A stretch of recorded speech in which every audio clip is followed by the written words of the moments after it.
galera, tudo bem com vocês? Eu espero que sim. Estou começando mais um vídeo aqui no canal e no vídeo de hoje eu estarei aqui compartilhando com vocês um pouquinho da minha opinião sobre a Divina Comédia de Dante Alighieri, de Dante. Eu vou estar aqui compartilhando com vocês minha opinião, aquilo que eu achei. E, bem, será uma resenha no caso, né? Então essa aqui é uma resenha sobre a Divina Comédia e eu espero muito que vocês gostem.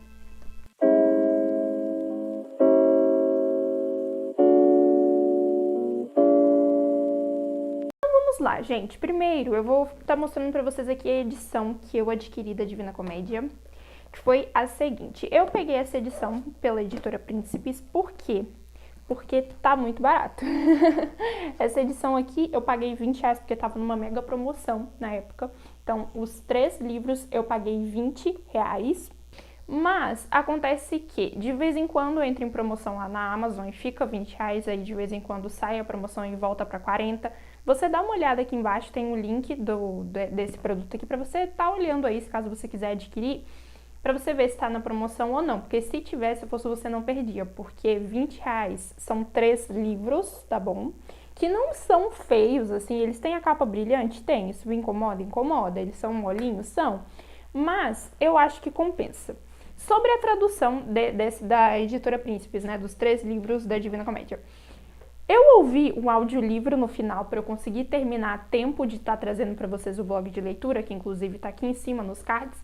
Eu ouvi o audiolivro e achei particularmente que no audiolivro a tradução era melhor, deu para eu entender melhor do que, por exemplo, aqui. Tinha umas coisas aqui que ficaram bem diferentes da tradução do audiolivro, não sei qual edição a pessoa que fez o audiolivro utilizou, só sei que eu senti essa diferença. Mas, assim, isso é algo que depende muito, varia muito, não significa que seja super difícil de ler, não é isso, mas é importante ter isso em mente, porque a tradução de clássicos é algo que realmente gera uma certa divergência entre as pessoas, entre opiniões, entre edições, enfim, é algo um pouquinho mais complicado, né? Outra coisa que eu queria estar falando pra vocês aqui é sobre a estrutura da Divina Comédia. Pra quem caiu aqui de paraquedas, eu já tinha comentado isso no vlog de leitura, mas a Divina Comédia toda é em prosa, é em versos. E aqui nós temos o resumo do canto, então a gente é dividido em cantos, nós temos os versos e nós temos aqui um resuminho, digamos assim, do canto. Ou seja, do canto todo, sabe? Então essa parte toda em versos tem um resuminho antes pra gente entender melhor o que tá acontecendo e tal. Agora sim, vamos pra minha opinião, né? Então vamos começar por Inferno, né?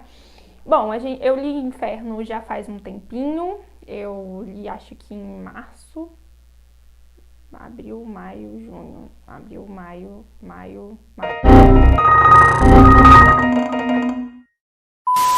Em março, provavelmente eu li em março a Divina Comédia Inferno, esse primeiro livro.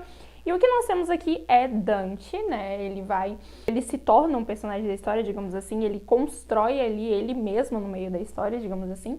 Então nós temos Dante, o personagem principal. E o que acontece é que ele tá ali na selva, numa selva, e essa selva, nas notas de rodapé, tá falando que é a selva dos vícios humanos. E de repente aparece ali Virgílio, o poeta, né? Virgílio, eu acho que ele é um poeta romano, se eu não me engano, ele é um poeta romano. E aí o que acontece? Virgílio, ele oferece a Dante uma oportunidade para ele sair daquela selva a pedido de uma certa pessoa, que eu não vou falar quem, porque, se eu não me engano, foi a pedido de tal pessoa. Mas eu tô tentando fazer uma resenha sem spoilers, para que vocês possam ler o livro depois. Mas enfim, o que acontece é que Dante, ele tem essa oportunidade, junto com Virgílio, de sair ali dessa selva dos vícios humanos. E eles vão precisar passar pelo inferno, pelo purgatório e pelo céu. E é aí que começa toda a história, né? É aí que nós temos toda essa trama, onde Dante, ele vai passando primeiramente nesse livro aqui pelo inferno, né? Então ele entra no inferno, ele passa pelos níveis do inferno, ele vê os castigos do inferno e por que tais pessoas estão sendo castigadas por conta disso. Beleza? Eu não vou contar mais sobre o inferno para que não tenha muitos spoilers, tá? Mas o que eu achei? Eu confesso pra vocês que inicialmente eu fiquei bem confusa na história, eu fiquei tipo, o que tá acontecendo aqui? Quem é quem? e não sei o que, porque às vezes Dante pega pessoas, talvez até da vida real, se eu não me engano, e ele coloca essas pessoas no inferno e, tipo, começa a falar o nome das pessoas e tal e tal. E aí aparece na nota de rodapé quem é filho de tal pessoa de Castela, ou sei lá o que. E Castela eu não sei, mas enfim, ele vai pegando, assim, as pessoas, vai inserindo na história. Eu fiquei muito confusa, não sei quem é e tal, fiquei meio perdida. Mas depois de um tempo, a gente vai entendendo um pouco melhor. Graças a Deus temos esses resuminhos aqui do canto para que a gente possa entender, né? Porque se não fosse isso, eu teria me perdido muitas e muitas vezes. Mas lendo, né, e à medida que a gente vai aprofundando na história, a gente vai entendendo um pouco melhor. E algo que eu achei muito interessante foi, assim, algo que Dante, né, ele começa a ter um pouco de pena das almas e tudo mais. A gente vê um pouco ali da misericórdia, mas ao mesmo tempo da justiça divina, não é mesmo? E é isso que Dante traz, né? Dante, ele, em toda a Divina Comédia, ele se alimentou bastante da Suma Teológica, um pouco de Santo Agostinho também, isso eu vi no inicinho de um vídeo do Instituto Hugo de São Vítor sobre a Divina Comédia, que eu estava assistindo para poder estar fazendo uma resenha melhor para vocês. E bem, eu achei isso muito interessante porque ali nós temos realmente esse vislumbre do que é, do que pode ser, né? Não do que é, mas do que pode vir a ser o inferno. Eu acho isso interessante porque nós muitas vezes não conseguimos meditar sobre isso. Isso é importante para quem é católico, para quem é cristão, a meditação sobre o inferno e tudo mais. Isso é algo importante para que a gente realmente veja a necessidade da gente perseverar na fé para não ir para lá, não é? Mas muitas vezes a gente tem dificuldade de pensar sobre isso, muitas vezes a gente não consegue imaginar como seria ou é horrendo demais para se imaginar. Quando a gente lê, a gente tem uma pequena noção do que pode ser. E isso ajuda muito nessa formação do nosso imaginário para a própria meditação sobre o assunto. Então, eu acho interessante. Bem, o que acontece depois deste livro, do Inferno, é que Dante, ele passa para o purgatório. Eu não vou falar como aconteceu, nem nada do tipo, só sei que ele passa para lá, né? E ele estando no purgatório, lá nós temos também algumas pessoas, ele vai encontrando com algumas pessoas, vai conversando. Isso faz parte da própria dinâmica, né, da história, então ele vai conversando com algumas pessoas, vai indo em alguns lugares. Eu achei interessante também que tem uma perspectiva meio astronômica, assim, e nesses lugares fica de noite, fica de dia. Eu achei isso interessante, assim, ele colocou. E, enfim. E aí o que acontece é que lá no purgatório eu percebi uma grande diferença das almas. E eu acho que isso realmente vem desse ensinamento católico de Dante que ele teve, né? Porque o que acontece? No purgatório é bem perceptível essa esperança das almas, esse desejo de ir para o céu é muito grande. Enquanto no inferno as almas, normalmente elas vivem um peso, um amargor de alma, uma certa maldição. No purgatório elas têm uma grande esperança e elas reconhecem o seu pecado e estão lá com humildade realmente, digamos assim, com realmente esse arrependimento muito grande. Isso é algo que eu notei de diferente também, que Dante trouxe. Eu acho interessante também o fato de como Dante conseguiu colocar isso na Divina Comédia, né? Colocar dessa forma. Eu acho que em prosa não seria tão legal quanto foi nessa estrutura poética, embora eu particularmente não goste dessa estrutura mais poética. Eu acho muito interessante isso que Dante conseguiu trazer através dos versos, algo que eu acho que outro autor talvez não conseguiria, sabe? Ou outros autores, enfim, isso seria algo mais difícil, provavelmente. E bem, eu achei isso bem interessante aqui no Purgatório, à medida que eles vão avançando, eles vão ficando mais próximos do céu. E também tem algo interessante aqui, que é Beatriz. Beatriz, na verdade, já foi comentada desde o Inferno. Beatriz tem dois significados que trouxeram, pelo menos nessa edição, nas notas de rodapé para Beatriz. Ou ela seria a sabedoria divina, ou a teologia, ou um ou outro, né? Ou os dois, enfim, não sei. Só sei que Dante, ele é apaixonado por essa Beatriz e ele corre atrás dela, e é esse o significado dela, tá? Basicamente. E eu acho isso interessante, à medida que vão avançando, vai ficando algumas coisas mais claras. E aí, bem, eles chegam no paraíso, né? E aí é uma surpresa grande para Dante, Virgílio, e eles chegam até lá. Tem inicialmente aqui o encontro com Beatriz, que foi algo assim muito grandioso, realmente. Acho que tem uns 3 ou 4 cantos só do encontro deles com Beatriz. Depois Virgílio sai, se eu não me engano, não sei por onde, mas ele deixa o céu onde Dante estava, e ele vai passando pelos diferentes níveis do céu. Eu acho interessante, ao mesmo tempo um pouco estranho, porque os níveis do céu para Dante, que ele colocou aqui nesse livro, pelo menos nessa tradução, são nomes de planetas. Eu achei isso um pouco estranho, um pouco assim, não entendi. Mas enfim, o mais alto nível do céu seria o Empírio. E é muito interessante quando Dante chega lá, ele se encontra com os santos e tudo mais, ele vê a Virgem Maria e tudo mais. E o final do paraíso é sensacional, sensacional. Quando ele encontra aí com São Bernardo e tudo mais, é algo assim sensacional. Não vou nem comentar mais, porque senão vai perder a graça para quem vai ler.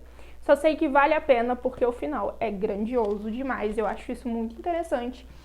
E quando eu terminei, apesar de muitas coisas eu não ter entendido, apesar de eu já tava começando a achar meio chato, porque eu não tava conseguindo entender e tal, no final eu me surpreendi e falei, não, realmente isso aqui é uma obra de arte mesmo, como dizem, porque de fato é sensacional, é um clássico muito bom.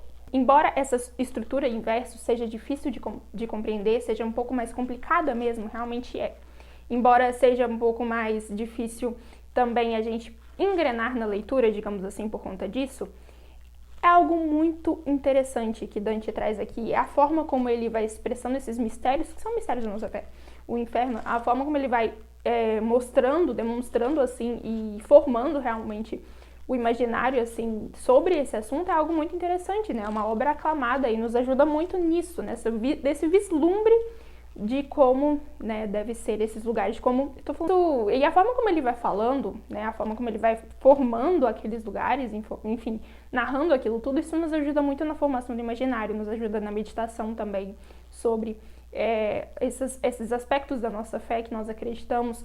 E nada que é um dogma, nem nada do tipo, a Divina Comédia não é, mas é um ótimo livro, é ótimo pra gente poder estar aí formando o nosso imaginário sobre, entende? Isso eu acho muito interessante, de verdade mesmo.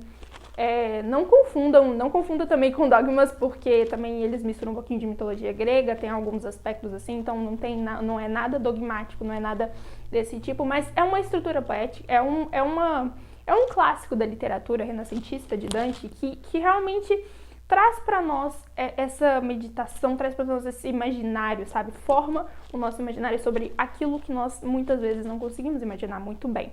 Traz de uma forma sensacional. Dante aqui foi realmente exímio em vários sentidos e eu acho esse livro muito bom, tá? Eu classifico como 4 estrelas porque, nossa, mas você falou tão bem, por que 4 estrelas? Por causa da estrutura poética. Eu acho que eu estaria sendo injusta comigo mesma se eu desse favoritado, porque ainda assim eu empurrei muito com a barriga e tudo mais, mas isso é uma situação mais minha. Se você tem facilidade de ler livros poéticos, se você gosta desse tipo de estrutura, se você não se importa com isso, provavelmente vai ser favoritado pra você.